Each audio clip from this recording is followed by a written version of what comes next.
அடுத்த dish sweet corn soup செய்ய போகிறோம். இது வந்து ஃபுல்லாக அப்படியே ஊற்றிடணும். ஒரு கிளாஸ் தண்ணி ஊற்றிடணும். நல்லா மிக்ஸ் பண்ணியிருக்கணும். இது தனியாக க்ரீம் ஸ்டைல் கார்ன் சூப் எல்லா கடையிலும் கிடைக்கும் பாருங்கள்.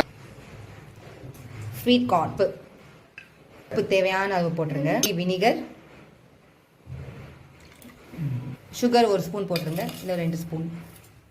நான் 2 ஸ்பூன் போட்டிருக்கேன். மிக்ஸ் பண்ணியிருக்கணும். நல்லா கொதிக்கணும். கார்ன்ஃப்ளவர் போட்டு நல்லா கரைக்கணும்.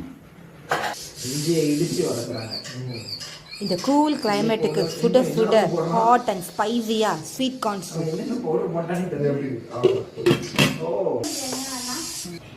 கார்ன்ஃப்ளவர் கரைச்சி இந்த ஸ்வீட் கார்னில் ஊற்றி நல்லா மிக்ஸ் பண்ணிடணும்.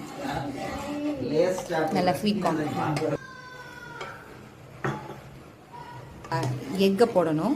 2 எக்கை உடச்சி யோக்கோட போடணும். நல்லா கொஞ்சமாக ஊற்றி கிண்டி மிக்ஸ் பண்ணிக்கிட்டே இருக்கணும்.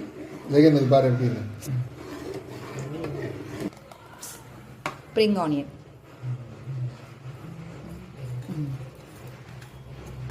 எஸ்,